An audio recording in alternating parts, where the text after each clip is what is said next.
enemy is prejudging, prejudice, preconceptions. So what if you lost your preconceptions? I talk a lot about not titling your work until you're done. You can have a working title, but what if you were willing to let go? You prepare, you have structures, you have, you study, you do everything you need to do, but then you just let it roll and you see where it goes. If you are editing too tightly, you're going to cut off the blood flow of the organic nature of what you're writing, how to connect. It's like giving a speech at a wedding or at an event.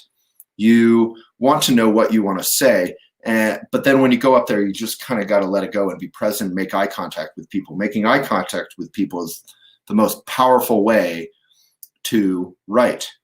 You know what you have to say and you connect. All right, so let's go through our agenda. The Buddha said not too tight, but he also said not too loose. That was his advice to a musician who was trying to tune his guitar. So being too loose would mean you don't prepare, you don't know what you're doing, you just sit down, you kind of see where it's going. Well, I got news for you. It might go somewhere nicely, but it's probably just going to go around like the footprints of a pigeon in the snow.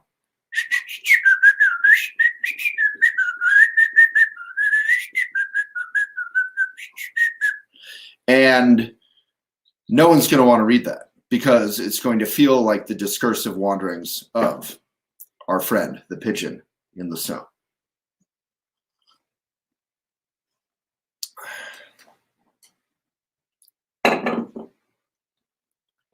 So it is NaNoWriMo. Anyone know what NaNoWriMo is? Can anyone type it? A lot of us are working on our books, whether they're fiction, nonfiction. So we already have a book course, how to write, publish, and sell the hell out of a book, how to make 90% of the money from your book instead of 10%. And that is what we're offering in the green button below, 10% off that. So let's go through the agenda. Not too tight, not too loose. This is the not too loose part. We have an agenda. So number one, I would love to encourage, again, everyone to let go of your favorite title of your would-be one day famously great book to be. Those are actually not my words. I think Molly wrote that. I love that. That's perfect. We all have this title. Anyone ever have titles in your mind of this great book and it's going to be so amazing? F. Scott Fitzgerald, as Molly or Emily prepared these notes, had, guess how many titles he had for The Great Gatsby? Most of which were awful titles, objectively awful. And I've read the book several times, and I love F. Scott Fitzgerald. So I have a feeling for what would kind of put the ribbon on the present, the bow on the present. That's how I view a good title. You have your working title, which in my case, the book I'm working on is sort of Buddhism for idiots like me. So Buddhism for idiots like me is my working title, but I'm not attached to it. And at the end, when I'm done with the book, I can say, is that the title I want? Does that really connect? I'm not having any problems. Anyone else having connection problems? Sometimes you just need to refresh.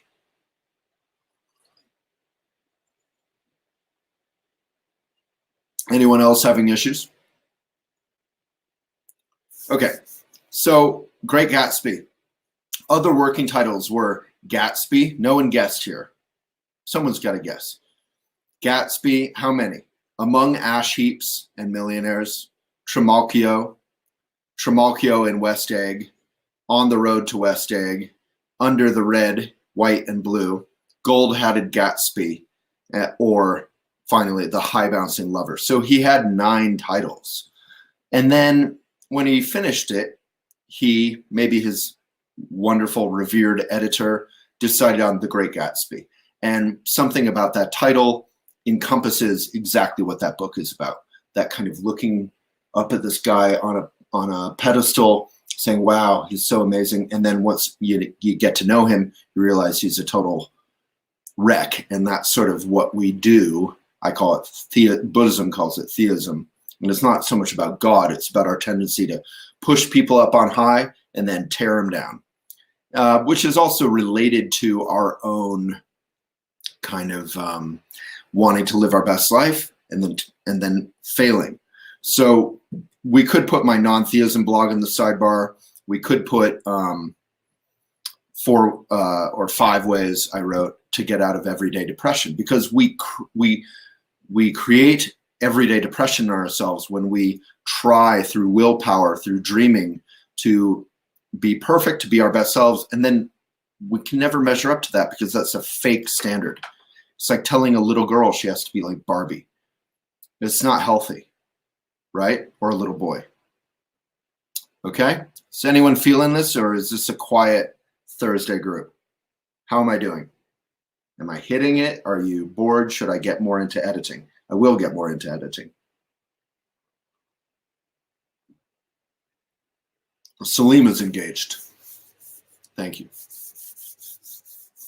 All right, Linda. Okay. So my suggestion, which isn't just about the title, but it's about not torturing yourself, not causing sort of depression. You start writing, it's really good, hopefully. Then you keep writing, second chapter, and then suddenly you don't quite know what you're saying. Some of it's good, some of it's bad. That's when you need to edit. Right? Wrong. You don't need to get into that situation in the first place. If you have preparation, if you have structure, and if you allow it then to organically unfold while keeping your reader in mind. I do, Paige, encourage you to create a dumb, easy, stupid working title. Clunky working titles are awesome, because what is your book about? My book is about growing up and going on this 30-mile hike and what I learned. So your title could be growing up and going on a 30-mile hike and what I learned. That's fine. When you get to the end, you'll have your ladybug moment. And that's what I call like a detail in one of the chapters, or something you write. You know, all those movies where someone says the title at one point. You'll have a moment that can encapsulate the book. Or you'll think of an entirely new title that encapsulates the book and connects it to our readers, your readers. So Harper, a little bit more. Harper Lee's To Kill a Mockingbird was originally titled Atticus, after she had the working title of Go Set a Watchman, which was actually kind of a cool sounding title. So don't put too much pressure on it to be perfect. Have a working title. Do prepare, have structure, all that. Then let go of it. Like Oprah Winfrey says, the way she does her interviews, and I think she's one of the best, is she prepares, take notes. How many of you would take those notes out with you to do the interview? Anyone?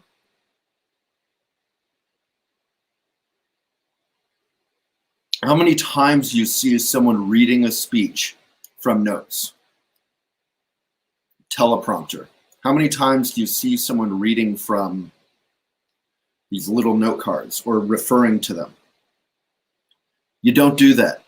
You have to prepare enough that it's in your bloodstream, that you can then afford to make eye contact with your readers. So it's not that you're performing, it's not that you're losing yourself in your readers. Eye contact simply means you have digested everything, and then boom. And yeah, you can have a couple notes. You don't have to be too uptight about it. If there's some stats, if you need to link to something, blah, blah, blah. Crystal, that's fine, but it's not about memory. Crystal, I could ask you 100 questions about yourself and you would know that stuff, not because you have a great memory necessarily, but because you've digested it, because it's part of who you are. And when you have digested your preparation and then you connect through writing or making a speech, readers can feel that you're present with them. The worst thing that happens in a book, happens in movies too, is when something happens, but there's been no explanation. You ever read anything where there's not an explanation, there's not context, someone's not introduced, they don't describe what someone is wearing or the room they're in, right? Like, you know, all of you have been subconsciously like, okay, hair, face, little beard, red, weird little collar, plants, sunshine, slanty, ladder. That's what we do when we write, right? You're describing the environment, and I'm not just talking about novels, you're describing what you're describing so that the reader can see it and feel it and know where they're at, right? And if you don't do that, the reader is like, I don't really know what's happening. I started watching one of those crappy Netflix movies that drive me insane. They're all those like cheap holiday movies, and I love the holidays. I feel like they're saccharine and they're cliche. And the movie just started without any introduction. The characters are running around, and you don't know who's what or where's who or anything. It was like they forgot to contextualize it for and introduce people for the viewer. And I know a lot of people love those saccharine movies. I love the holidays. I feel like they're a disservice to it. Genuine emotion is like a good holiday movie, like It's a Wonderful Life or Miracle on, what is it, 14th Street, 34th Street. You know, it could be an action movie like Bruce Willis and whatever it's called, Die Hard. But you feel it. There's humor. There's pathos. There's connection. You got to feel it. And part of that is being willing to describe everything. And part of that is, again, that eye contact. So yeah, if you want to get away from over editing, prepare more, write more fluidly in the moment. And you need to know basically your structure. You need to kind of know, it's sort of like if you're jogging a 10K. Anyone ever run a 10K or a marathon or whatever? You kind of want to know your time per mile. You kind of want to have it paced out. You kind of want to know where you're going, but you don't want it overly constricted, overly regimented. So one of my encouragements, anyone ever go through writer's block? I have a video on writer's block.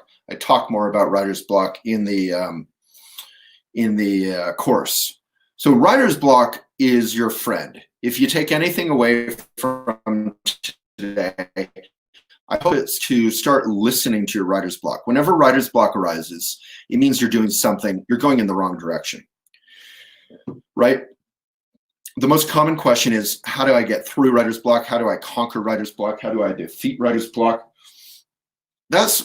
You're being a jerk if you're asking that question. You need to listen to writer's block. Writer's block is like this annoying little kid or dog, my dog's right over here, who's in the doorway, you know, and you wouldn't just ignore or try to conquer a little kid or a little dog. You would be like, what's up? Do you need anything? Do you need a glass of water? Do you need some, in my dog's case, some dog food? Don't feed the dog food to the kid. So, you know, what is the writer's block saying? Often it's saying you are getting lost. You are being fake. You are not writing something genuinely. You're trying to pretend. You're doing this sort of weird, aggressive thing.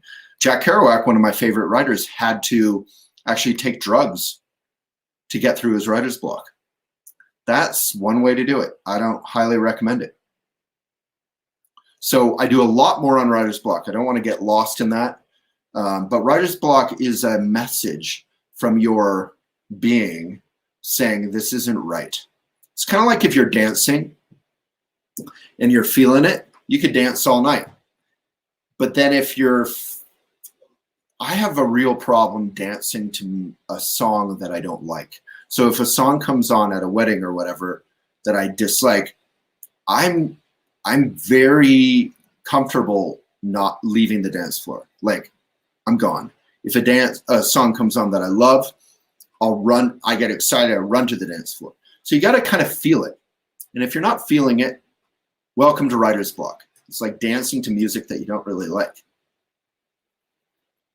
All right. And I want to encourage everyone again to ask a question. I will get to those. I might jump into those early. Exactly, Deborah. Love that. Sometimes it's a message from your psyche. If you're over on Facebook and YouTube, we have audiences there too. You can come over to Crowdcast. We have the link there, I think, and you can see all the comments here. I can't see the comments in Facebook, so Emily, Molly, if you see any of those comments, you can copy paste them over. Jack Kerouac's one of my idols in terms of writing. I want to name one of my kids Kerouac, Carrie for short. I think it's pretty cool. All right, where are we? So one of my recommendations, I did it. I wrote a book called Eco Boy versus Yoga Girl. This was like 10 years ago. This is before Yoga Girl, who's actually a friend of mine on Instagram. This was making fun of kind of this culture that I had been in of yoga, you know, and trying to be environmental, kind of earnest people. And I was just making fun of that. And it was a book I didn't really care about that much, but it allowed me to write every day, have fun, and kind of get practice. Does anyone here want to run a marathon tomorrow without any training? Anyone want to run a marathon tomorrow without any training?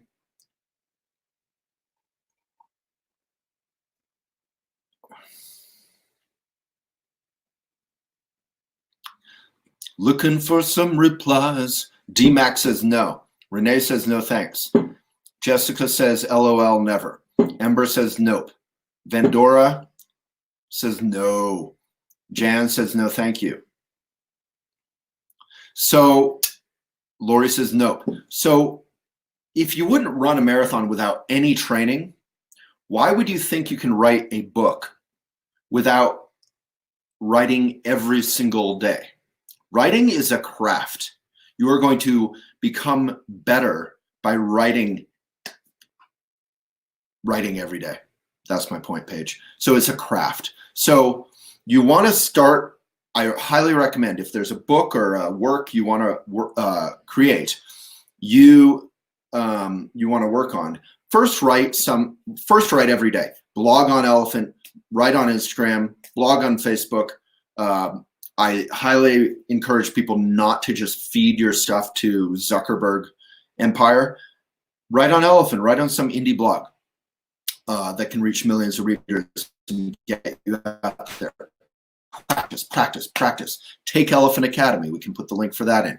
Do the book course. But write every day. It's a craft. Does that make sense? So when I wrote my book, Things I Would Like to Do With You, I had been writing maybe 0 to 5 articles every single day for years. I was in tip-top shape. It's kind of like basketball. I have a basketball hoop in my backyard. I'm trying free throws all the time, and they're kind of fun. You know, I'm jump shots and layups and everything, but just the practice of the free throw, the simple form of your shot is a practice that I will practice for the rest of my life. And it's the foundation of everything I do. So if you're not writing, write. elephantjournal.com/post. No, if you're not seeing it, DMAC, just refresh, although you probably can't hear me if you're asking.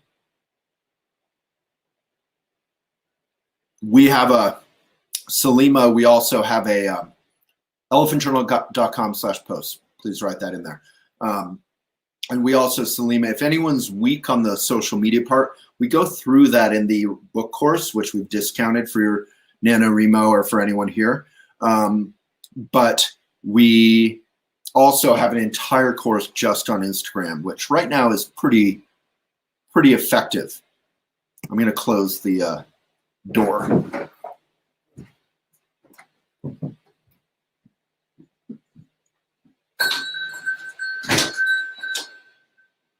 Oh, good boy. One of my greatest pet peeves is leaf blowers. Hate them. All right. Let's see. They actually say that your mental health has some relationship to the amount of noise in your life. So if there's ongoing traffic noise or others, you need to find a way to counterbalance that. Go for hikes, meditate, have a little fountain, whatever it is. All right. So our entire course about social media, Salima, is exactly that. It's literally, I think, titled Social Media for People Who Hate Social Media. Social media is evil, it's awful, it takes over our life, blah, blah, blah, blah. Right? But social media can also be used mindfully. It can also be used to build community, and that community will support you if you're doing it genuinely, consistently, all the things we teach. So yeah, you can hate social media and that can make you perfect for our course. And that's not selling, that's just literally what we do. We have built 12 million Facebook fans. That's a lot. MSNBC, I think, is 2.5 million with a corporate budget, which we've never needed or had. We have nearly 1 million on 5 accounts on Instagram. We have, you know, number one for environmental coverage twice on Twitter nationally. None of that's bragging. That's to say that we do it because we try to connect genuinely, like I'm hopefully trying to do right now, or hopefully doing right now. Okay, so write that book you don't care about. Ideally, this isn't a book that you even want to publish. If you want to publish it at the end, cool, but this is meant to be something no pressure. So write your Eco Boy versus Yoga Girl. Write your, and if you don't want to write some fake book that you don't care about that much, blog every day. Write every day. Every day. And, you know, it can go in the drawer of your desk. Sorry about the noise. It can go in the drawer of your desk. I've been watching Ken Burns, so I wanted you to actually hear the noise of a drawer. It can go in the drawer of your desk. You don't have to share it with anyone, but I don't actually really recommend that ultimately for your craft. It's good to write for the drawer in your desk, for yourself, to journal, to find your voice. That can be very helpful. Are people listening still? I love the comments. I don't want to be overwhelming or scattered for you. It's good to write for yourself, to journal, to put stuff in your desk drawer and not share it online in terms of finding your voice. That can help find your voice. But after that, part of your voice is connecting with others. So that eye contact notion.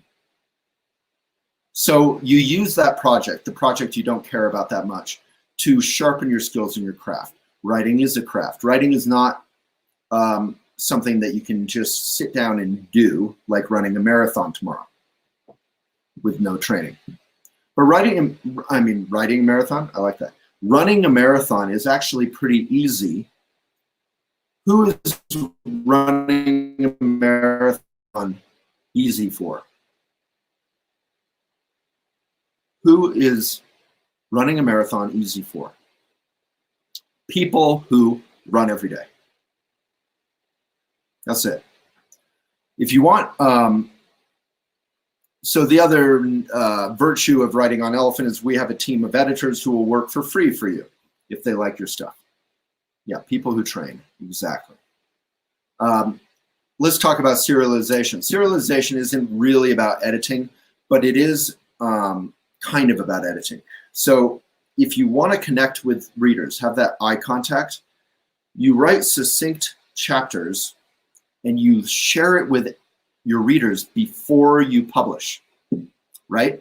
Why do you share it before you publish? Because it keeps you in touch with how people are feeling about your work. And you can discount if people say your writing sucks, you can ignore it. You can feel it, but you can ignore it. But typically people will say in a smaller personal community, they'll have constructive feedback. And if they're just saying stuff like, wonderful, wonderful, wonderful, say, what do you like? What do you dislike? What would you like to see more of? It's not that you're going to do change for them, but it's good to get specific feedback, right? I feel like I'm missing comments.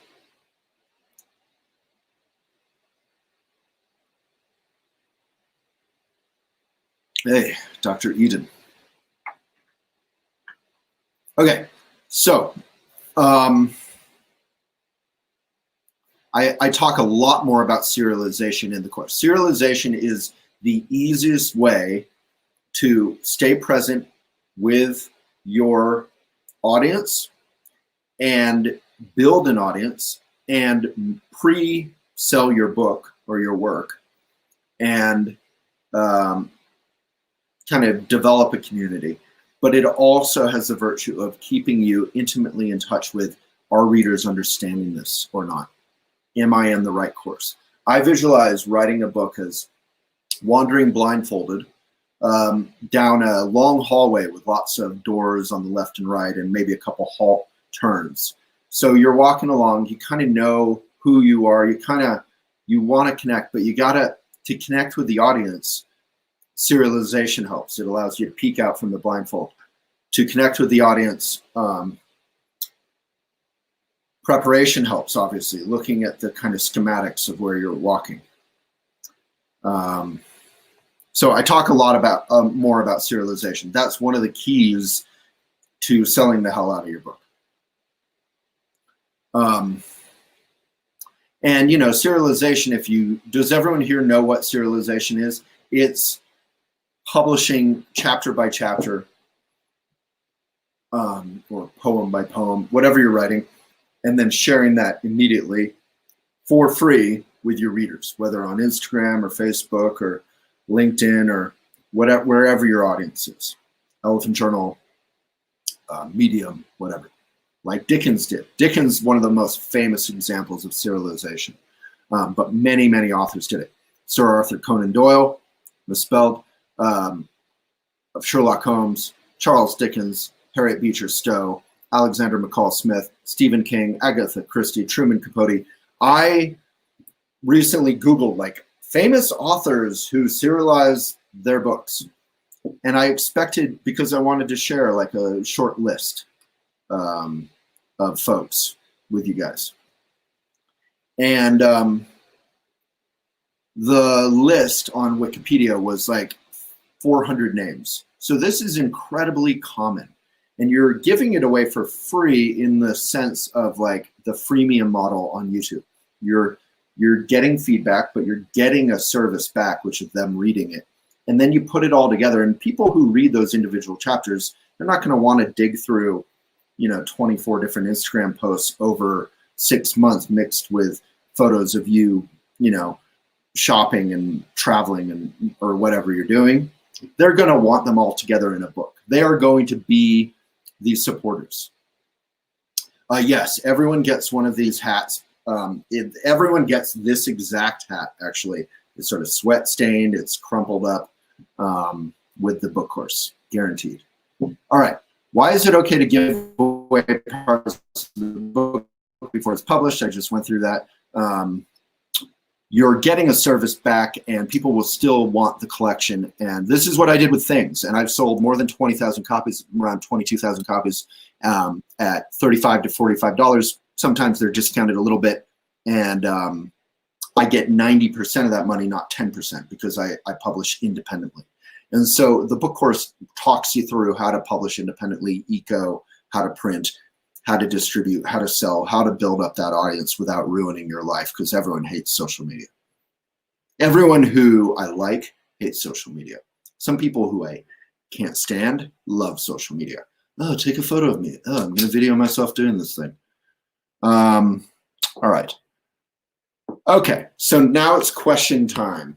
If you have a question, go to ask a question. If you don't have a question, go to ask a question and vote up the questions you want. If you want the full book course plus the 2 other lectures, we're going to talk about publishing, selling the hell out of your book. Do the book course, you'll get the 2 other lectures this month for free.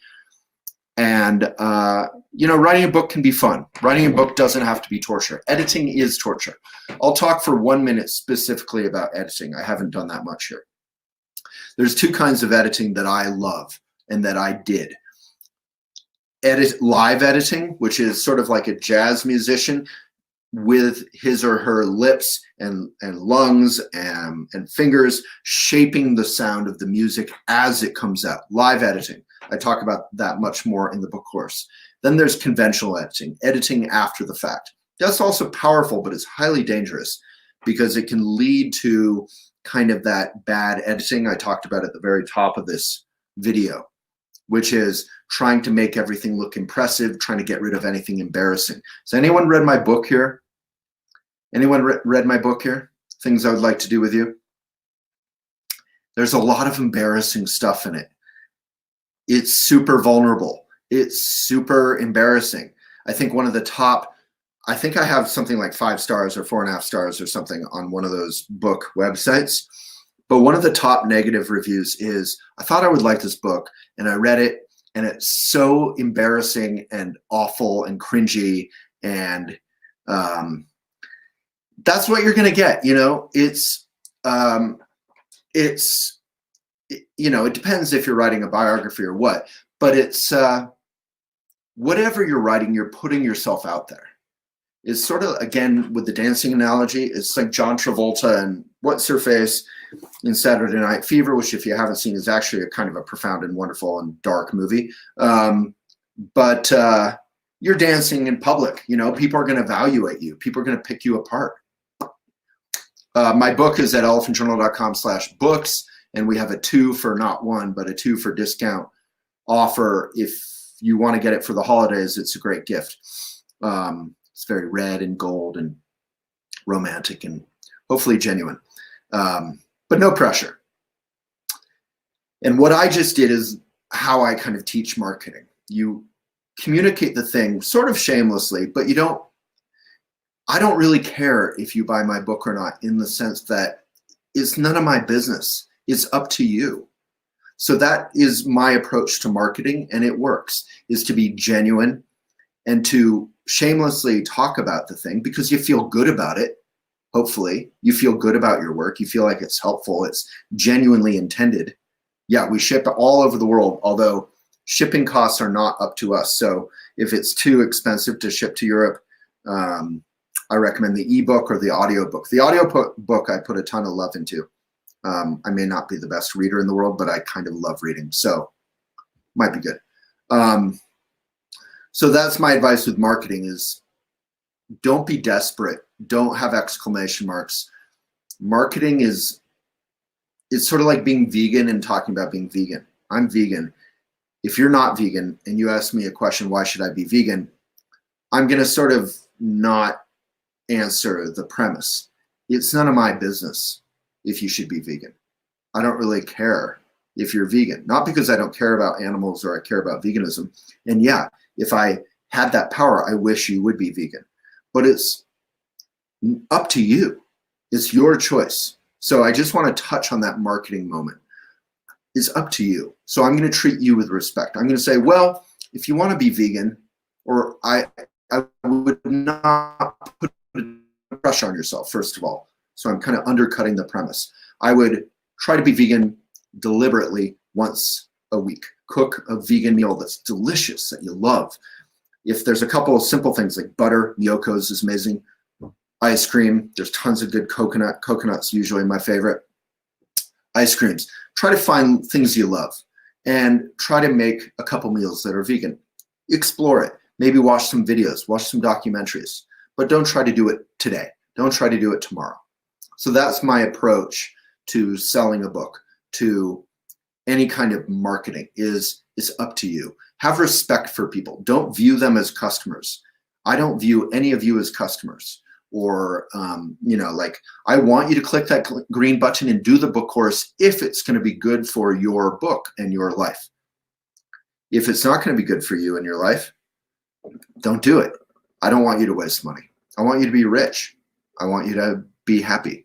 Our Maitri course, same thing. We create stuff at Elephant that hopefully is good for people. We don't really care. There's some articles on Elephant, if you read Elephant, that I despise because people love to read them, people love to share them, people love to click on them, but I don't feel like they're that good for people. But 99% of our articles, I feel like, are really good for people. And the reason I allow that 1% is I'm wrong. I'm not God. There's a lot of subjects that people enjoy, and they can be gateways for people into the mindful life. So anyway, back to your questions. Hopefully, I spent some time. You've all been able to upvote stuff. It's not in order for once. That's weird. Please, everyone, go to the Ask a Question button and upvote the ones that you want answered, because I'm probably only going to be able to answer 4 questions. So please take a moment and go to the Ask a Question. And yeah, if you do feel like Elephant is amazing, I'll give a plug that you can also, can we put the gift subscription link in? You can also buy a gift subscription for people. It's only $3 a month. You can buy one for yourself. You're a people. And literally, if we have 30 to 40, 45 subscriptions a day, then I can pay everyone. We stay in business. If I don't, we kind of can't. So a lot of last week, month or two with the election, for whatever reason, we've been down to 10, 20 subscriptions a day. So, well, the gift oh, is that the link? Cool. So, and subscribe, it's just elephantjournal.com/subscribe. So please buy a subscription. Is anyone willing to buy a subscription? Is anyone already subscribed? Say me if you already subscribed. Say me if you're willing to buy a subscription. All right, back to your questions. Everyone's upvoted chastity. How would you go about finding someone to edit when just starting out? So first of all, I highly recommend live editing. I talk about that more in the course. You are the best judge of you. You are, surprisingly. Number two, then the editing can be done by yourself afterward. That said, I had like 9 editors on my book. Not all at the same time, but I had 9 editors doing different chapters. Here's how you find an editor. Not how you find it. I'll talk about that. But here's what to look for in choosing an editor. Can anyone, Linda, thank you. Thank you everyone who said me as well. So who in your life cares about you a lot, is smart, good with language, educated? Those can be different things, but you know, who's going to be sharp, who cares about you? Number 2, who's sharp? And number 3, who is willing to tell you when you're off, but also is genuinely enthusiastic about what you're doing. You don't want someone who's just shooting you down, and you don't want someone who is just buttering you up. Can we make that a quote? You don't want someone who's gonna, butter you up, and you don't want someone who's gonna just kind of make you feel bad about yourself. You kind of want both, right? You want, so obviously I'm thinking of Lindsay. She should be here today. Is she here today? We should bring her on video. She was my editor. Emily, who's also here today, and many others have also edited my work. Maybe Emily could pop on if you remember anything specific about editing me. That might be helpful. But basically, the way you find that person is you think of those qualities. Who's someone who's, a close friend who would care, who is sharp, and who will have a combination of being kind, but also being comfortable, being critical. So basically, it's spaghetti on the face. It's the spaghetti on the face principle. If Kate, Chelsea, Deborah, if I am your friend and you have spaghetti on your face, what do I say? If I'm a true friend and you have spaghetti on your face, what do I say? Or you have toilet paper sticking to your shoe, what do I say?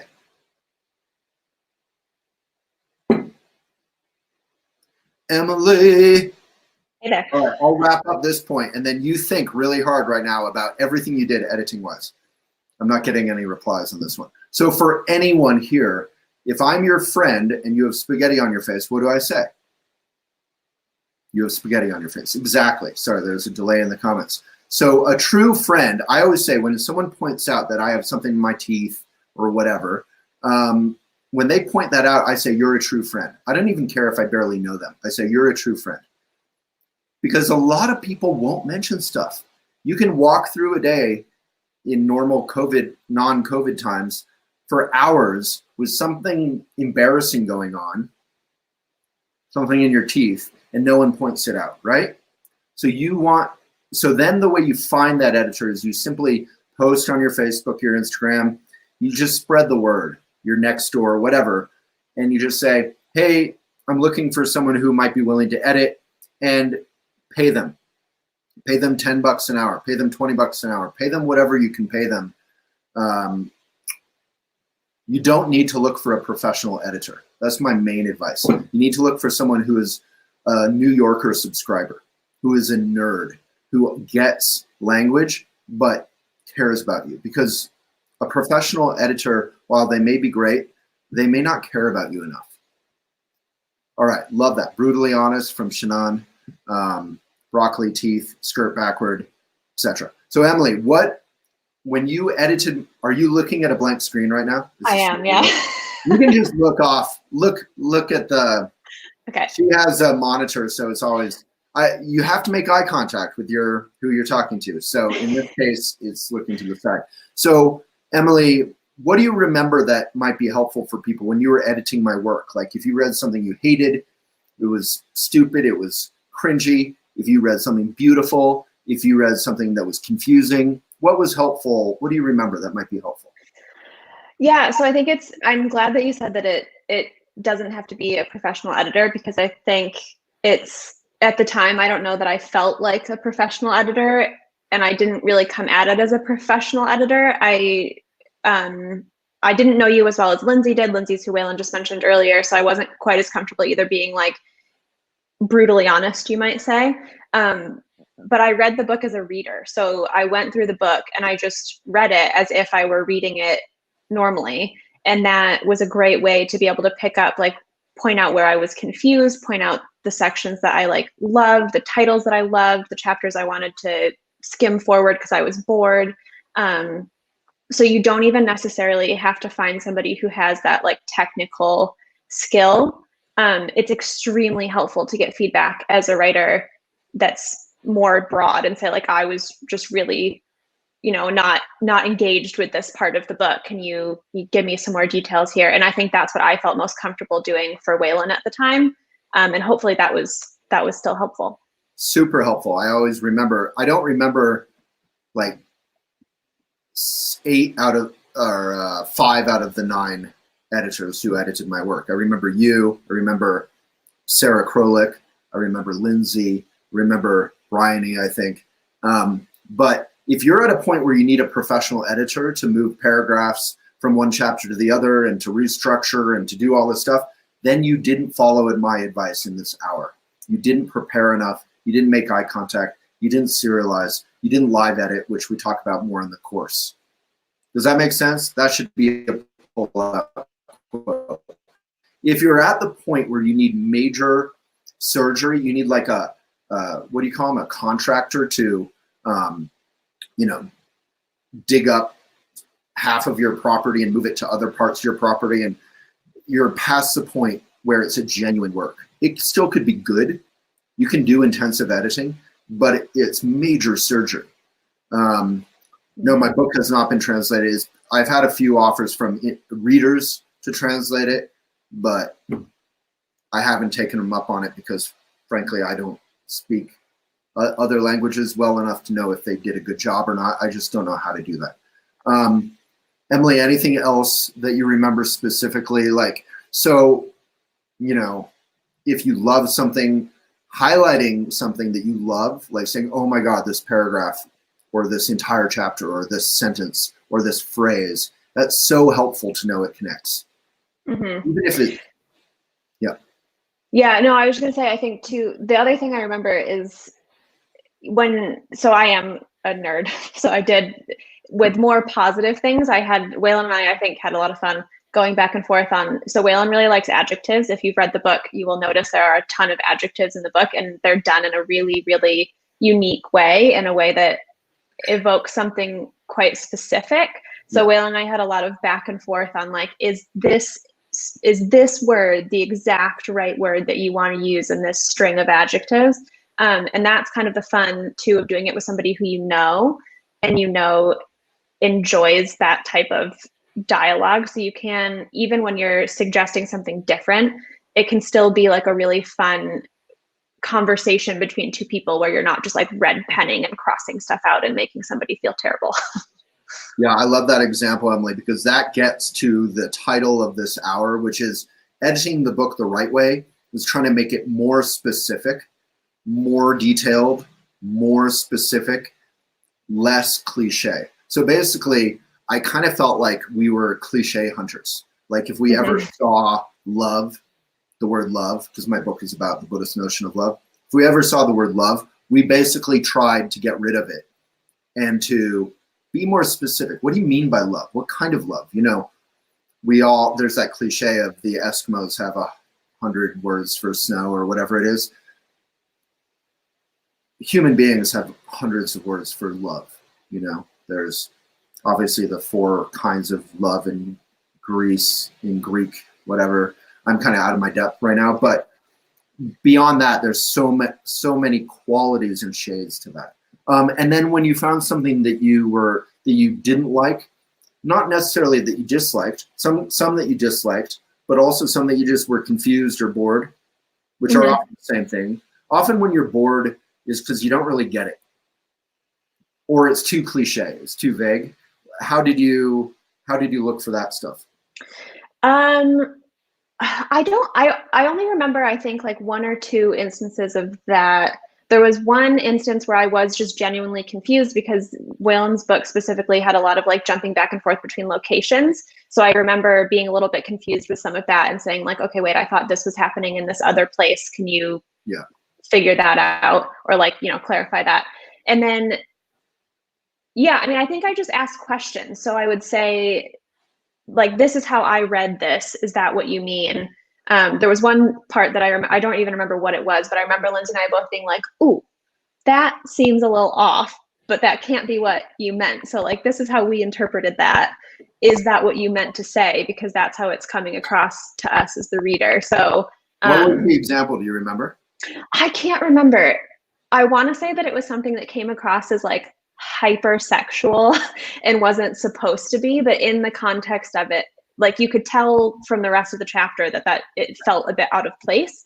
But it was just, I think, another instance of you being like very specific and descriptive in your language, and it just like read a bit differently than it probably came out in your head. Yeah, I do remember one instance that actually got edited in the 2nd edition, the current edition that you get if you buy it now, because Vanessa was reading through the entire thing with me because we recorded the audiobook together. And there was this instance where I was talking about, I don't remember, dating or something. And she felt like I was kind of talking about women as objects. And I was like kind of offended. Like we kind of got into a big, not really, but like sort of, I was kind of offended. I was like, no, I'm talking about, I don't know. I don't remember the exact instance, but I wasn't coming from that point of view. But what was being heard or interpreted from her experience was a bit objectifying. And ultimately, because we're good friends and colleagues, over time I softened and I was like, well, objectively, if someone from their experience is hearing that, then I still need to address it. Whether or not I intended it, it's very similar to anti-racism education. Whether or not you intend something to land a certain way, if it does land a certain way, you're never going to please everyone, but you can still make it more specific. So that's what I did. I edited it. Let's go through 1 or 2 more questions. Should we know peeps definitely want to read our books before writing it? Hell no. If you care about, and Emily, at this point, since you're here, jump in on anything. No, you need to care about what you're writing. That's all you need to begin. And then serializing it, you'll find a way, the eye contact notion, of connecting it with others. You need to deeply, obsessively, not obsessively in a neurotic way, but obsessively in a way like if you're a good cook, every detail of what you're baking or cooking matters to you. You need to deeply care about what you're writing. That's the only thing, because if you don't have that, you're never going to get through the arduous, confusing, blindfolded hallway that is writing a book. And I would say, I think that might be a good spot to point out too, that's part of the difference between publishing your book independently versus publishing kind of the mainstream publisher way, because I do know that they think a lot about like, do you have a following? Do you have, all this stuff that would likely influence the direction that you take on your book. And what Waylon teaches in the book course is, in my thought process, like it's a much more genuine way of you're going to write about what you want to write about, and we can help make that connect versus trying to write about what you think people want to hear about. Yeah, there's a question about, is it acceptable to write in British English versus American English versus whatever?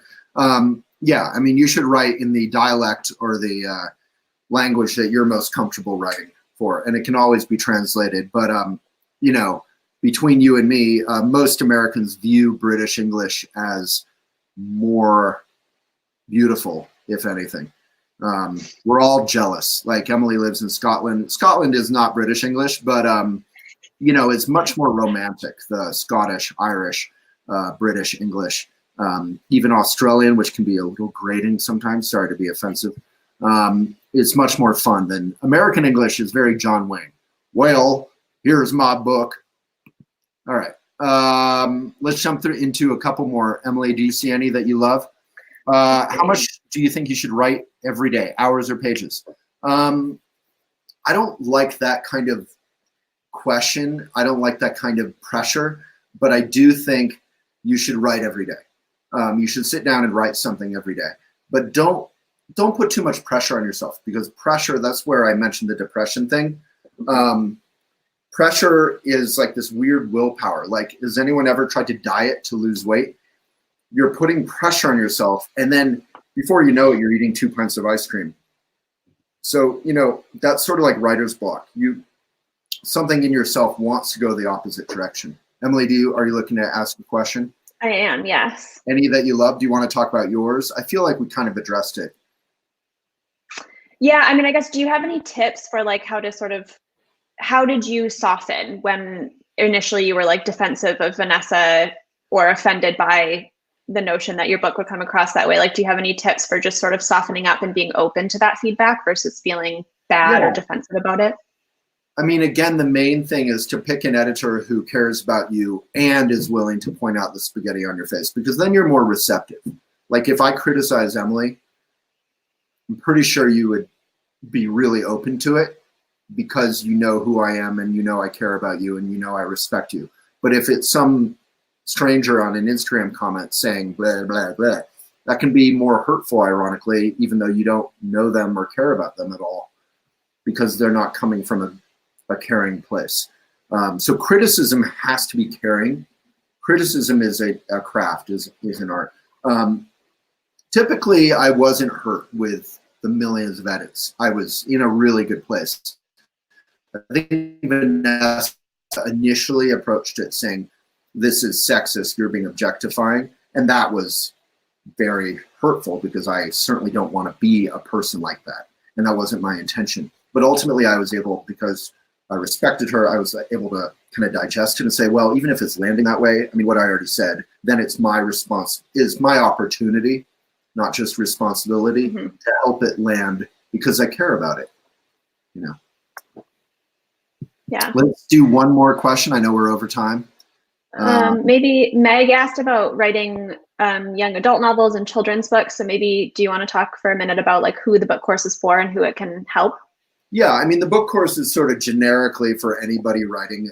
Is deliberately intended for someone putting together a collection of poetry or a novel or a children's book or a biography. Is deliberately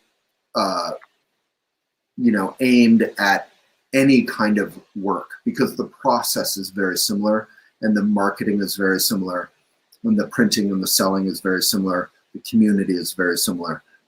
So I really try to focus on all the kind of the truths for the craft and the marketing and the selling and all that. So I think it would be helpful for anyone. It's quite affordable too, so it's not a huge risk. And at worst, I would think 8 out of the 10, lessons or whatever in it would be helpful. And, if something doesn't land, is kind of like, reading a great writer's book. Some of it's not going to land, but hopefully if even one thing really does, that could be invaluable or worthwhile. So yeah, I encourage everyone. We put way too much love into the book course. Hopefully it's helpful. Hopefully it's fun. Thank you all for coming. I'm doing 2 more lectures. What are the next 2, Emily? We'll do a little bit more about serialization, but serialization as a way to sell the book, and then printing and publishing. And serialization to me is the silver bullet. It's the whole key. And then, yeah, printing and publishing. Most books are plastic, coated, toxic, never throwawayable or recyclable. How do you sell the hell out of a book? Because most authors are kind of broke. Even successful authors are pretty broke. That doesn't have to be the case. How can you avoid Amazon? How can you do it ethically? So thank you, everyone. Please give a heart or something if it was helpful. Let's all take a good posture. And thank you so much for being here. Thank you, Linda. All right. So, yeah, please don't hang up on me. But Emily, thank you for coming on. Sorry about the light. You probably couldn't see much of me for the last 20 minutes. But yeah, the book course is there. It's 10% off only right now. If you want to jump in, 10% off isn't that much, but it's like $30, enough to buy like a avocado toast in LA. So that's a fair amount. And nothing's in the attic. We're renovating it because it goes out to my balcony. But hopefully, eventually, the attic will. I want to put like a meditation space in there. A guest futon is actually already up there, and a rowing machine made in the U.S. I think those are the three things I want up there. Maybe a little book nook. All right, Linda signed up. Thank you so much. Please do subscribe. Please do write. elephantjournal.com/post. And I hope this was fun.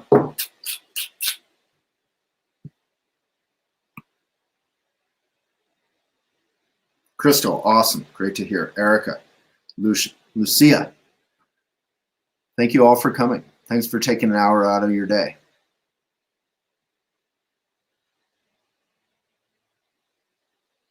No, the book course, Salima, I just talked about it, but it's for any kind of book. So it doesn't get super specific about one kind of the other, but it is aimed at everything. Yeah, serialization is the key to selling and creating a community.